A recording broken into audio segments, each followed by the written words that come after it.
Well, good morning. My name is Ted Gardner, and I'm an interviewer for the Library of Congress Oral History Project, which is so capably done here at our public library of Cincinnati. Dennis Daly is our videographer, a historian with the History Department of the Public Library, does a wonderful job for this project. And today we have the honor and the pleasure of meeting and talking with Harry Roll. Harry, where were you born? I was born in Cincinnati, Ohio, in 1922. 1922, and where did you go to elementary school? Westwood. Westwood, okay, and then high school? Western Hills. How about that? By the way, did you know Jack Schiff? John Schiff, he was head of Cincinnati Financial. He was a Western Hills No, I don't. high school student. Well, anyway, tell us about your family. Do you have brothers and sisters? Yeah, I have had 5 brothers and sisters, and my oldest sister now is 99, and just 20 minutes before we left to come down here, we got word that she's in very, very bad shape. Oh, I'm sorry to hear. In Florida. In Florida? Yeah. Oh, yeah. Well, your parents, were they in business, or what was your background? My mother was an ordinary housekeeper, and my father was a conductor on the C&O Railroad. Really? Chicago Division, yeah. Oh, I'll be darned. Running from Cincinnati to Chicago or Peru, Indiana. Yeah. Did you have some experience with your dad on the railroad as a boy? Oh yeah, a couple times, yeah. Well, every year we'd go to a company picnic at Lake Bruce, Indiana, and the train would take the whole family, and also one time he took me and my 2 brothers to Chicago, and we rode in a baggage car. And I'll never forget, at the time he said, we slept on these bales of silk that was coming from Japan. They told me I slept on $3 million worth of silk. Oh my gosh. Well, that's an unusual experience. Yeah. When you went to Western Hills High, of course, that was in the Depression days. Yeah. And we remember those days very well. Did you have any special interests or activities in high school that you liked to do? Yeah, I followed gymnastics. I was in gymnastics, and wow. We didn't have a very good program there at Western Hills. The teacher or the athletic director was Arch McCartney and Paul Knorr, and they were both one busy with baseball and the other busy with something else. So I decided, I met friends in gymnastics from the YMCA. Oh, yes. And the Turner's Gym, the American Turner Society. A lot of people don't know about that place anymore. But my friends there mostly were from Hughes High School. So I did transfer over to Hughes, but I went there 1 year and was just satisfied and wanted to get back to Western Hills and finish out school there. Back with the Mustangs. Yeah, you must say. They weren't called Mustangs then, I don't think. Oh, they weren't? They were called the Maroons. The Maroons? Maroon and cream, their color. Oh, I see, for your colors. I think Mustangs came a little later. I'll be darned, I didn't know about that. As we grew up through those Depression days and everything, do you have any particular memories about your boyhood and about the tough times and so forth? We lived in an old homestead up in Westwood at Baltimore and McHenry Avenue. Baltimore coming up from Fairmount and McHenry coming from Harrison Avenue. Sure. And we had our own homestead was 17 acres, and we had lots of wooded areas around us. Beautiful country. Belonged to other people. In fact, one to the Miller Funeral Home down in Cumminsville. But as a boy, and talking about Depression years, things did get bad, not for us particularly, but for my sister, who was married and had 2 or 3 small children at the time. They had to come and move in with us. Oh, yeah. And otherwise, I didn't feel it too much myself. My dad had a good job. He was a brakeman at that time, and he always had a job. So, Sure. Well, the railroad, of course, the railroad industry and that type of life and everything was so exciting, really. And when the railroads were a really viable oh yeah, industry, so different from today. And the old C&O, of course, the Chessie system, that was a very prominent line. Well, now, I like to ask, there are certain times in life that we remember, particular dates and so forth, and one of which is December the 7th, 1941. Where were you when you got the word about Pearl Harbor? in this Palace Theater down here in Cincinnati. Oh, yeah. I think it was 6th Street. 6th Street, that's right. My 2 buddies and I from the neighborhood, how we got to town, I don't know, probably a bus and a streetcar. But we were in the Palace Theater, and when we came out of the theater, there was a boy yelling extra, extra, and what the headlines were anymore, I don't recall, war. Yeah, big letters on the, Yeah, on the paper, sure. but that's where I first heard of it. Yeah, right. And I had a brother in Pearl Harbor. Oh, you did? He was in the Navy at that time. Oh, I'll be darned. So naturally, it pricked my interest to find out something about it, so we hurried home. Uh-huh. And nobody at home heard anything yet about his condition or where he was, but he was based at Pearl Harbor Is that so? on a seaplane tender. Oh, my gosh. It was hit. Yes. Yeah.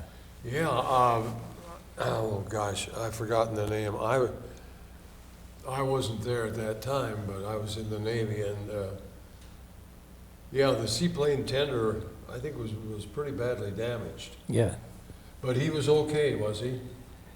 Yes, he was okay, didn't but get wounded or the equipment on the ship was damaged to the point where they used his personal binoculars because that's the only magnifying instrument they had left that they could use, and he supplied his binoculars for those.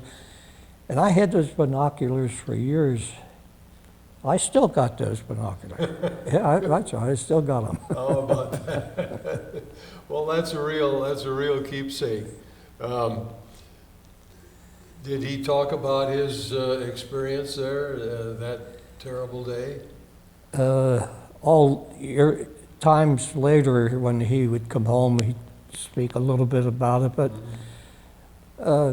sometimes he'd be speaking in the present. See, he was 8 years older than I was, so I wasn't as close. Yes. I'd be out playing, and he'd be telling my mother and dad, and then I'd hear. A few times he told me some stories, but. Right. Well, that was an earth-shaking event, of course, and it really changed the world.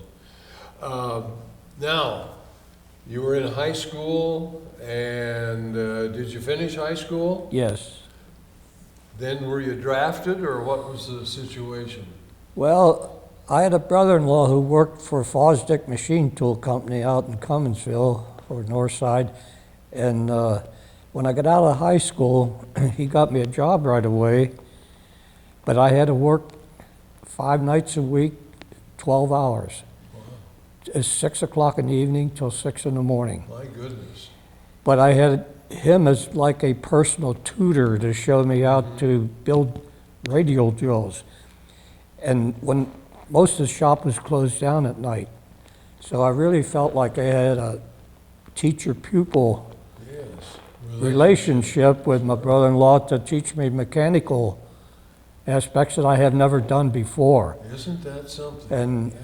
I can remember times that he had a drinking problem. He'd say, "You watch things." So I was there myself all night. And maybe he'd come in at times, That was a big responsibility for you. Yeah, and I can remember calling the crane operator down to come on, bring it, and pick up the stump part of a radial drill, which is a huge thing in of itself. Very, very heavy. And bring it down there and put the bolts into the base. It was interesting. I should say so. Well, that, and things like that for a youngster are so, so important and what you learn, as you say. Yeah. Yeah, and teaching you to, be responsible and so forth. Believe it or not, I haven't even thought of that until just now. I'll be well, I'm glad you remembered it. In school, were you in the Boy Scouts or anything Yes, like that? I was in the Boy Scouts. Right, yeah. The Boy Scouts were very, very, very strong and popular in those days. That is actually where I got into tumbling and gymnastics. Oh, yeah. See, somehow or other, the scout troop was up on McHenry Road at the Presbyterian Church there, and they had mats. Mm-hmm. I don't know who got them or where they got them, but anyway, they had a couple mats, and they put them together, and they started learning to tumble. Sure. And then when I went to high school, I went into the Yeah. gymnastics. Oh, boy. Well, you had some very, very fine character-forming experiences, and that's wonderful. Now, so how did you get started in the military? I was drafted. You were drafted. Yeah, I got drafted, and I worked for 6 months in the machine shop, and then I had to go to answer the draft. Mm-hmm. In fact, it was a library, Westwood Library, that the recruiting office was, and or where we assembled. One over to Fort Thomas to Camp Wheeler, Georgia, Camp Wheeler. and That was your basic training. yeah, basic training. Well, I was classed as an armor artificer probably because of my machine shop experience there. So I went to armor artificer school. Okay. And then we were shipped over to Camp Van Dorn, Mississippi. And the lieutenant came around after about 5 or 6 months there and said that we're moving out. I can't tell you where we're going, but we're going to a land of scenic beauty. That was, the scenic beauty became Fort Carson, Colorado. And then after training there in the mountains, we were classed as mountain troops. It was the 71st Mountain Division. Well, now that's interesting because I wondered about that. Why did they send you there?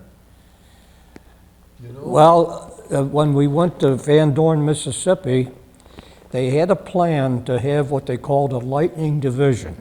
Mm-hmm. And the lightning division was supposed to be able to maneuver in swampy area or high altitude, one day to the next. The aim was to send us to Burma, China. And they were testing new equipment. They wanted to see how we worked with this equipment in Van Dorn and new mountain gear. In fact, that's where the M1 jacket came from. I was testing that. Oh, you were. We had a sleeveless vest type coat that went under there for the higher altitudes. Mm-hmm. And after training there, we went to California for some brief maneuvers in the coastal range, and they decided Okay. they had the 89th Mountain Division, they had the 10th Mountain Division, which later went to Italy. And so they said, we're overloaded on mountain divisions now, because of the various progresses that troops are making around the country, around the world. So they said they're going to break up the 71st Division and send us to Europe. So we took a train all the way across the country to New Jersey and boarded a boat in Manhattan, Holland, and Queen Elizabeth. It was brand new. Wow. Yeah. The finishing touches weren't even on it yet. In other words, like instead of brass rails, we had wooden rails on the staircases. And we went across on the Queen Elizabeth to England. And over there, see, we're all broke up now as a division. I had a few friends that we chummed together. In England, they came to a replacement depot, which was nothing but Quonset huts. But the officers, they had the manor house, the luxury, a little bit of luxury. Yeah. But anyway, they said, a man is coming to speak to you about the Airborne. I said to my buddy, I said, what the hell is this Airborne? And he says, you jump out of planes. I said, that beats walking. And so the guy spoke to us, and one fella sitting next to me, we're all sitting on the ground, sloping ground. He says, you'll never make it, you're too small. And he says, I washed out at Fort Benning. I said, well, one look, I can understand that. But anyway, we quickly went to a base camp there, #1 parachute class in England. Wow.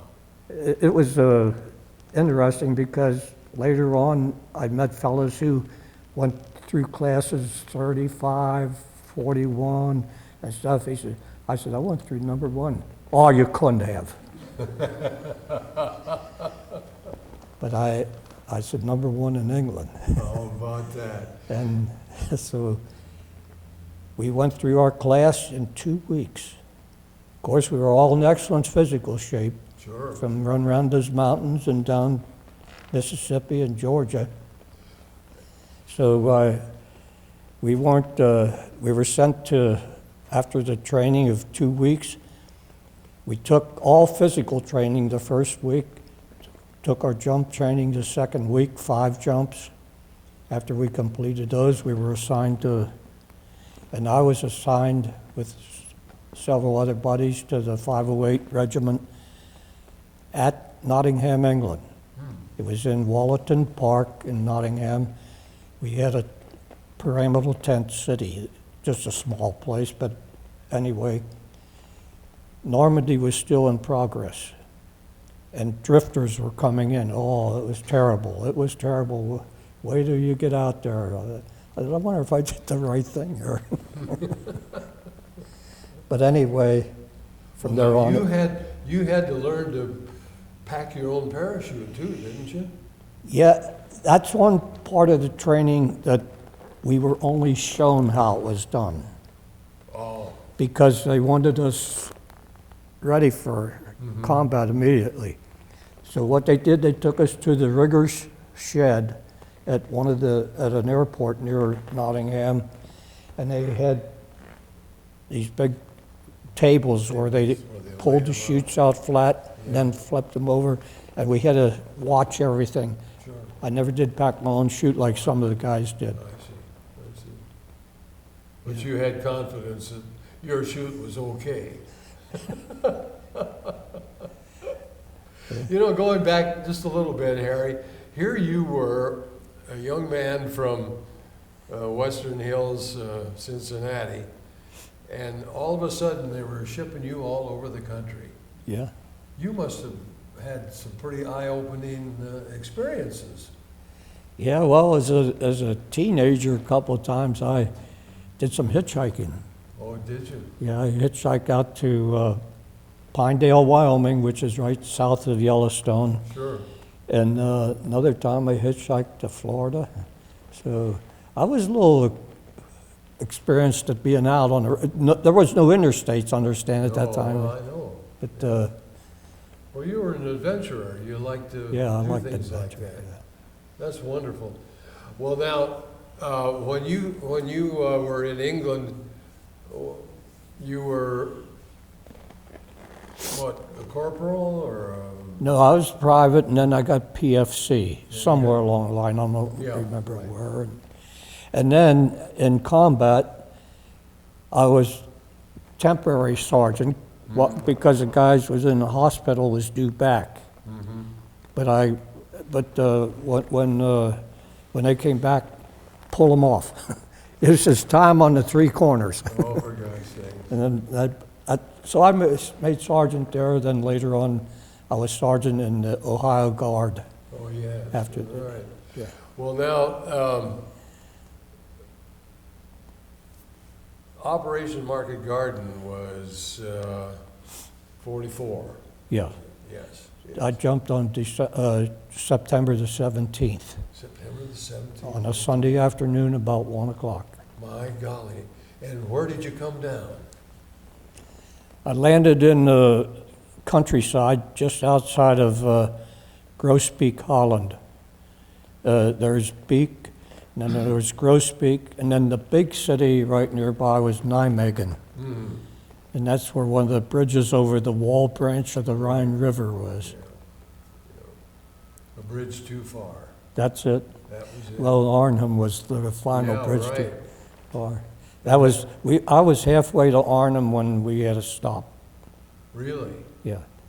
We were just stymied because of what was happening at Arnhem. There was enough going on right there in Nijmegen and the Beek area, and that's where we were in combat most of the time. But when we moved across the Wall branch, the bridge that's the last bridge, and then the Arnhem was too far.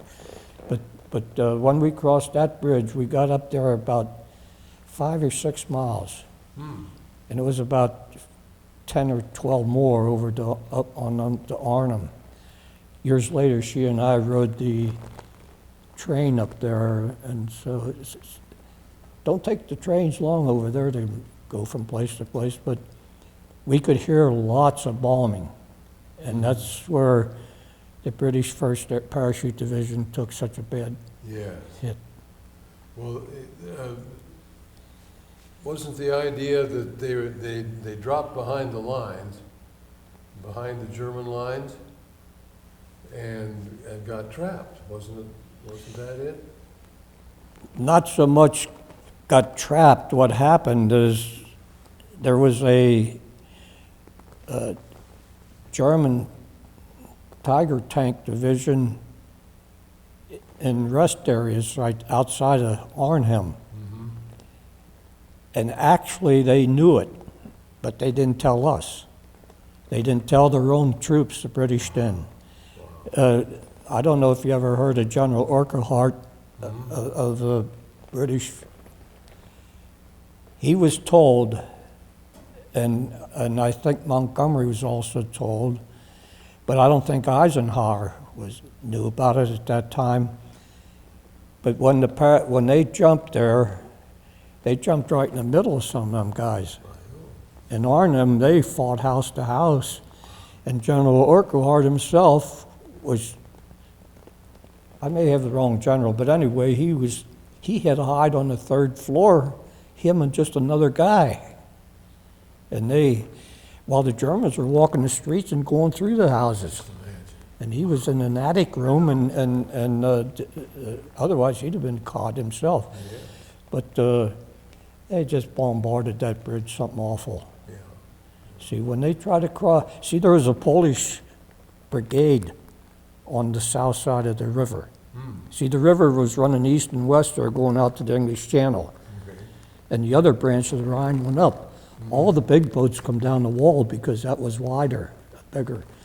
And but up there at Arnhem, the Polish brigade just wasn't big enough so they tried to start to evacuate British out of there, but they lost so many men. They lost 10,000, I think 2,000 killed, and the rest was captured. Good heavens. Oh, that was I may have the numbers wrong, but anyway, it was huge. Yeah. Now, when you came down in your chute,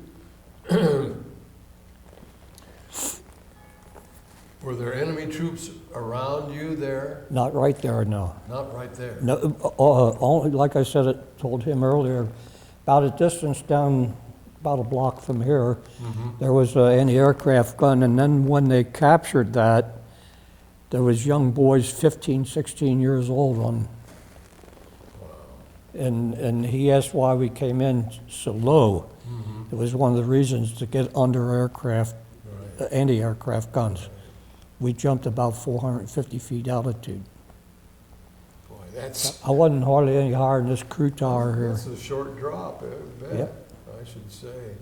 And, but you weren't hurt or anything like No, that? no, I led in a soft plowed up field, How about potatoes. that? Yeah.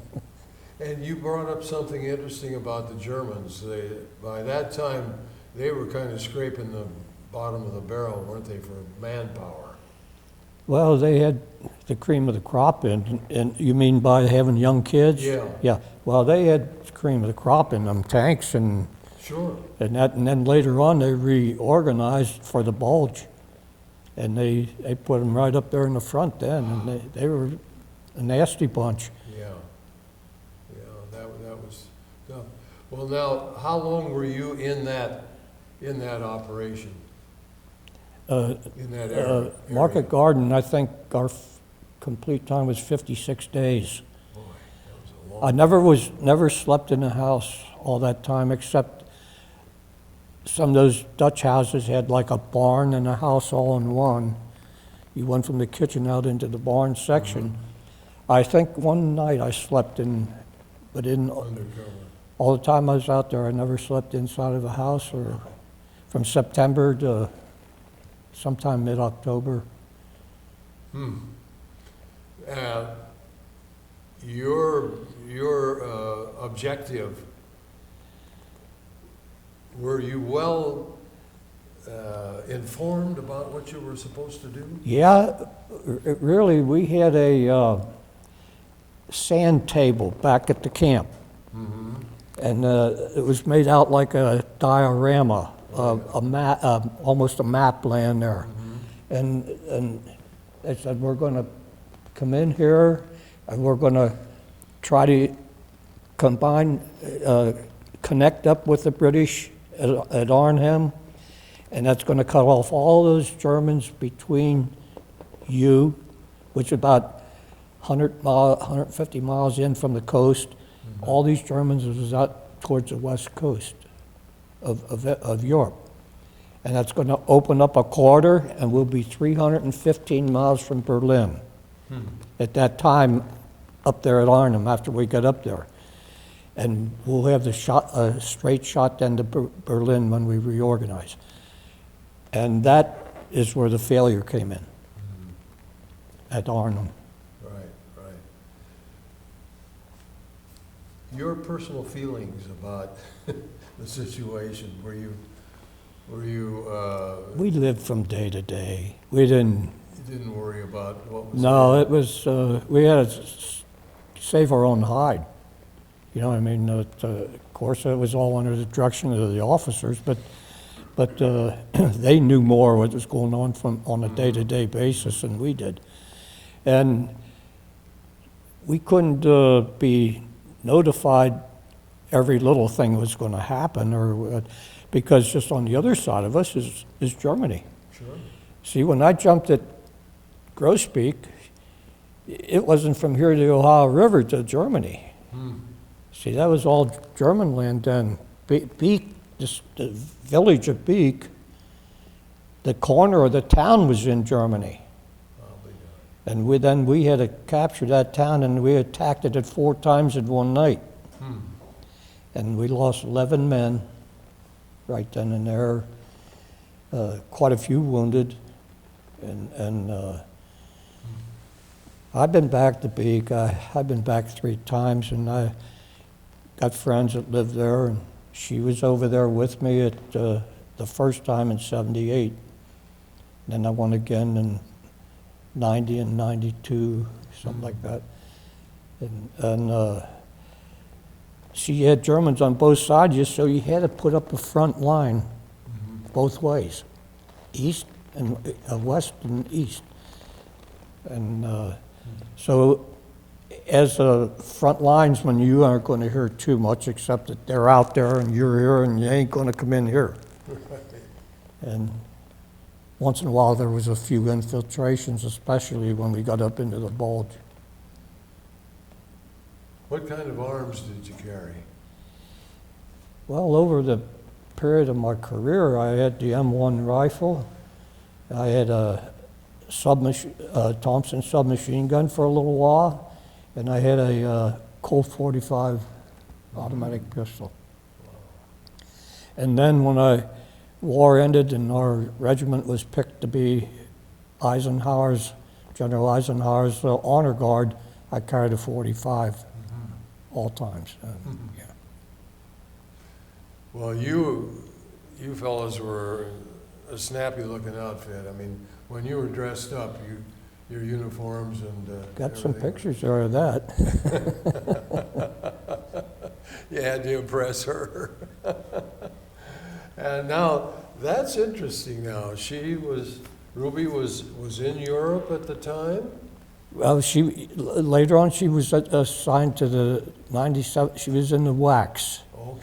And she was assigned to the 97th General Hospital and was a medical technician, if I got everything straight. Is that right? Yeah, Okay. 97 general. How about that? Frankfurt. Wow. Well, that's very interesting. How did you two meet? Well, I knew I was on the way home. I had points to come home. I see. Because, see, I had all this other time in the mountain troops and that. I had points to come home. They sent me down in southern Germany, and the longshoremen were on strike, and they were short of ships.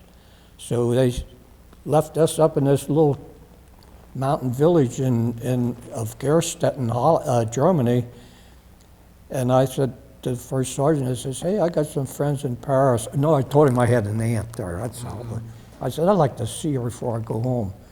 And he says, well, you better be back here by Monday. This was Friday. He said, you better be back here for roll call on Monday.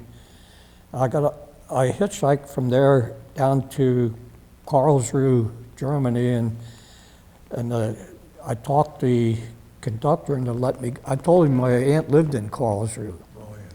But then I was intending to go to Paris for one last fling. And I got on the train. One of the railroad GIs got me on the train, and that's where I met her. She was on that train. Is that so? Going from Frankfurt to Paris to see her brother. Oh, wonderful. How about that? Well, now, reflecting back on your combat experience, you were in a squad, Yeah. and now, the squad was commanded by a sergeant, wasn't it? Yeah. Yeah. Yeah. I have never seen our combat unit fully complemented. We was always short people. I think there was 8 of us in our squad.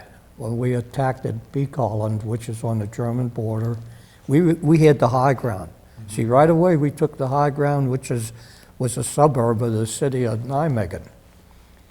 And it's called Bergendal. And then we're going to attack down there, and then it was big open flats with crops and stuff out there, but September they were about over with. And the Germans were down in there. And I have never seen our squad full. But when we got down into Beek, it was turmoil. It was night, and one company was going, they were to dig in a cemetery to hold. These guys, I wasn't over with those guys, but they were telling me that they digging right into a grave, digging foxholes. And there was, of course, there's buildings all over. And going downtown, coming down off of the suburban area over here of Nijmegen, down in town, all of a sudden a machine gun opened up, a German machine gun opened up on us. And we could see it was coming from this big square house. It had like a square tower on the corner of it. Later on, I found out it was a hotel. But anyway, up in there, I ran and ducked into a ditch of the road there, and I was hit in the arm. Wasn't bad, but I didn't even take my clothes off for 4 days to look at it.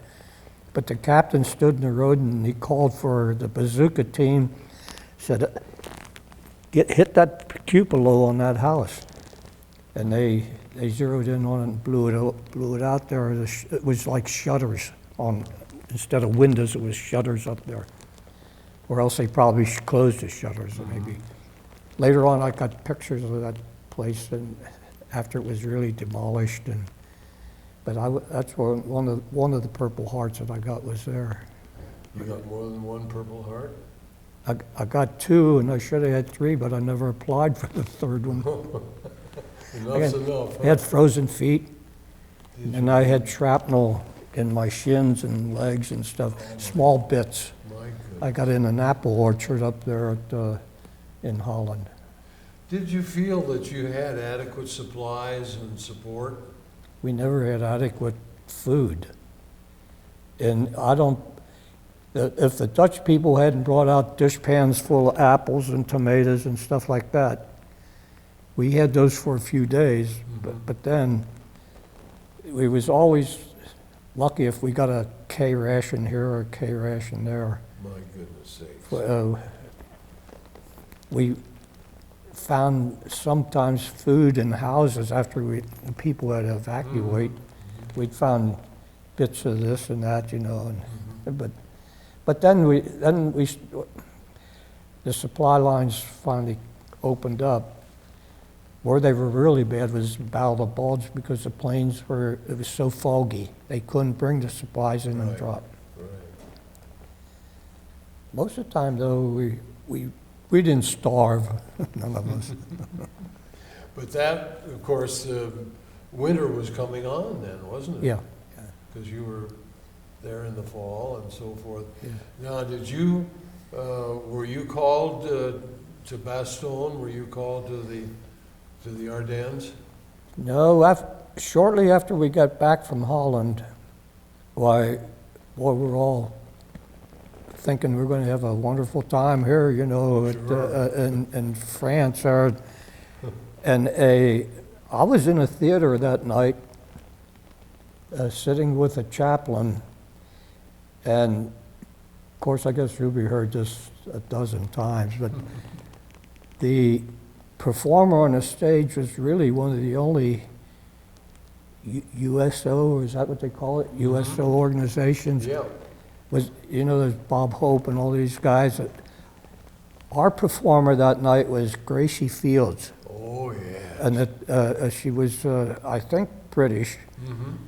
And she was on the stage, and all these GIs, instead of the shapely gal coming out, Gracie Fields comes out in a long evening gown that went down to her toes, and, well, boo, But then when she started to sing, they all give her quite a hand. Oh, she was great. They stopped the show and said, all officers report back to barracks. Now, this was in December. Yeah. And what's going on, Then a little while later, they turned the lights up and said, everybody report back to the barracks, get your barracks bags, and get them loaded and be dressed to travel in combat gear. That was orders. And that was December the 16th, I believe. I might have a few days off.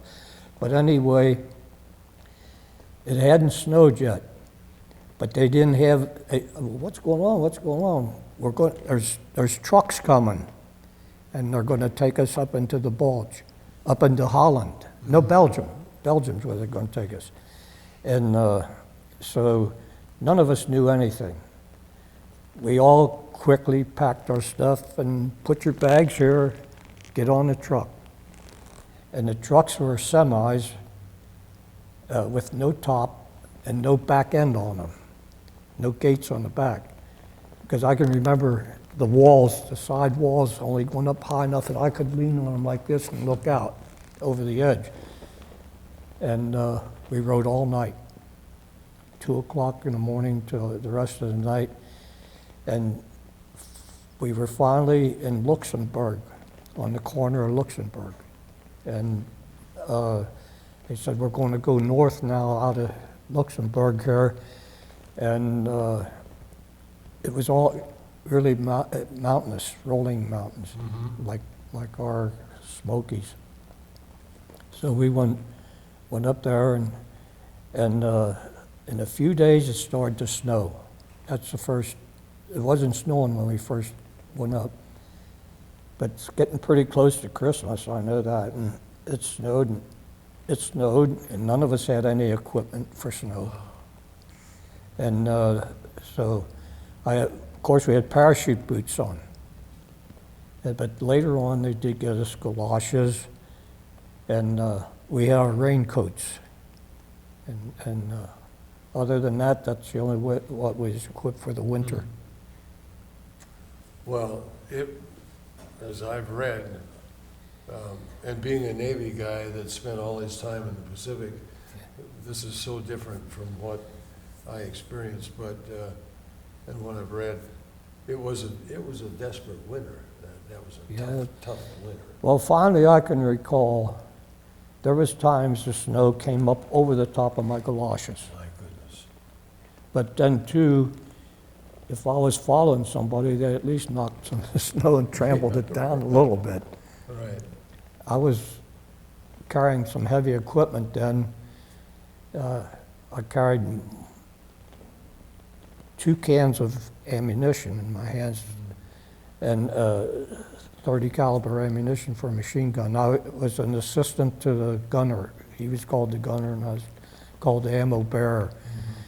And I was tired, so we were going up a fire break trail, and I went over to sit down. I'll catch up with you, because there's other troops there too. And a guy I knew from Cincinnati had lived on McHenry Road. I only knew he was in my 508 organization just about 2 weeks before that, before we went up to Holland. Anyway, his name was Joe Andrus. He was going up there with B Company, and he said, "Hurry, roll. Ain't you dead yet?" I said, "I'll be here when you're gone, Joe." Just kidding each other. Sure. And he did get killed about the 30th of January. No. Yeah. But you knew him back here? I knew him in all through before we went to Western Hills. For heaven's sake. Oh, He only lived about a mile from me. Yeah. Well, now, you said did you get frostbite? Yes, I got frozen feet. I met the doctor who was the battalion doctor at the time. I met him years later. We got to be friends. He retired a general in San Antonio. And he came to his first reunion up at when we were in Denver. And talking to him, I said, I didn't think my toes were bad enough that I should have been evacuated. And he says, when I said out, I mean out. He says, that's one of the worst things. You know that could turn to gangrene and you lose all your toes. And they were all, just tips of them, all white. And I didn't think, at that time I could walk all right. So they sent me back then to a hospital. Field hospital. It was a field hospital at Verviers, Belgium. So you got into Belgium, you got into, did you get into Luxembourg? Not in combat, No. just traveling through the corner of it. I see. I was there later when I visited over there to see Patton's tomb, which is, I forget, just outside Luxembourg City, I think. Did you ever see Patton?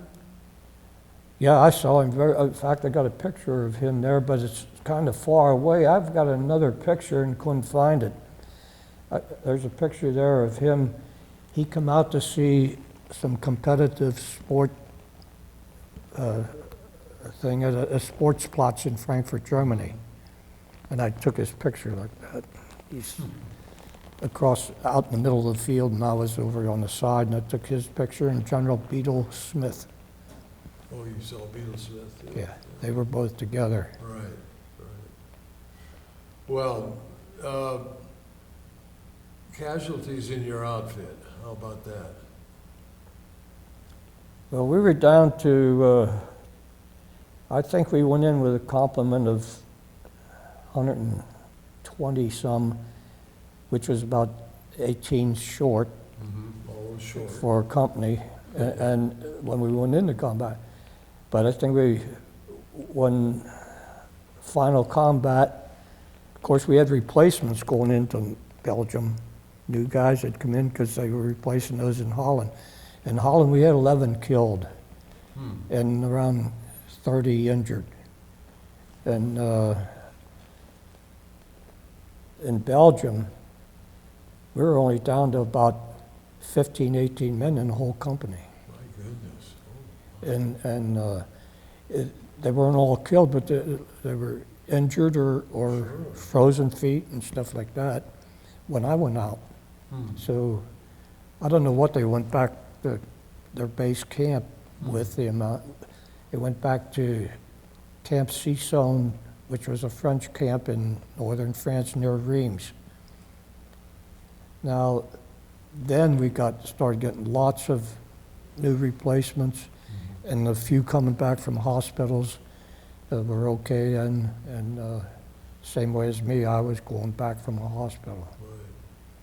Then we were picked to become General Eisenhower's guard, honor guard at Frankfurt, Germany when the war was over.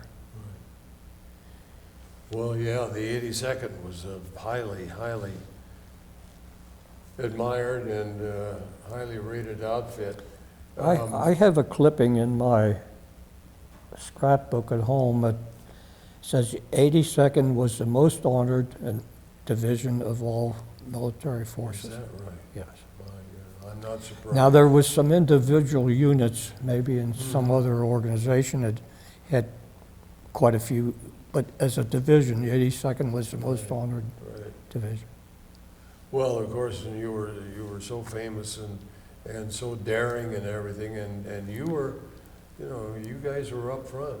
You guys were in the... They're going back to Afghanistan next week or within the next few weeks. Yeah, See, I'm in touch with them now. And good for you. every year we go to Fort Bragg for All-American Week. Oh, you do? And Wonderful. so we were supposed to have what they call All-American Day, but the All-American, it's a whole week down there. We stay on the base and have activities going on all day long, and for 5 days, 6 days, and they had to cancel it this year. It was for the last week in May, and it's canceled because they've got orders to prepare to go to Afghanistan. Pull out. Well, our library here has a wonderful Veterans Day program every year on the 11th of November. And I don't know if you've ever attended it or not, but it is a tremendous program, and I hope you can come. You and Ruby ought to make a point of getting here next November the 11th if you can. Now, I know there are activities around the city on that day. It used to be Armistice Day, but... Yeah. I'm involved in that with the 82nd chapter, Cincinnati chapter, the 82nd, and the VFW Post 10380. Oh, yeah. Yeah. Good, that's great. Also belong to the Legion Post in Cheviot. Do you go to the Dater High School Memorial Day? I haven't gone to that yet. Usually, see what happened for 18 years, she and I wintered in Florida. And we was always gone when that started. Right. So now that we stay home the last 5, 6 years, why, we're getting old too, you know. I don't know how old you are, but we're 87, 88. She's a year Yeah. older than me. I'm 88. You know, I know what you mean. It's nice to stay home, but it's good to know that you keep in touch, that you have an interest. So many people have fallen away, you know, over the years. But I think it's important to keep in touch. It keeps the spirit alive, and I go to ship reunions and so forth. But Harry, any other reflections about your combat experience? Did you? Oh, by the way, did you have any contact with foreign people when you were in their country? Not so much, except now in Holland, especially, every little 10-year-old kid spoke English. Right. And I would talk to people then, Mm-hmm. and we could ask them directions and things like that, which was different in Belgium because of more of a rural area, and the education was slightly different. But later on, when I started going over there in 1978, then they started, friends that we knew started coming over here. And my first sergeant had a farm up in Doylestown, Ohio, and every year we get together at his farm. And that went on for a good 25, 30 years.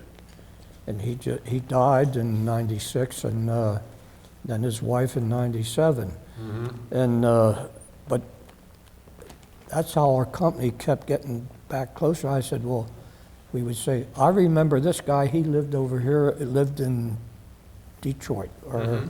or down in Louisville. And we'd start putting feelers out and checking phone books. And, Sure.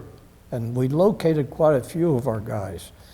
And it wasn't unusual for us to have at least 35 soldiers alone present at the pig roast for that whole weekend. This pig roast lasted 3-4 days because we had steak cookouts, and we stayed in a motel near in Doylestown. But the Europeans then started coming over, and some of them come to that pig roast.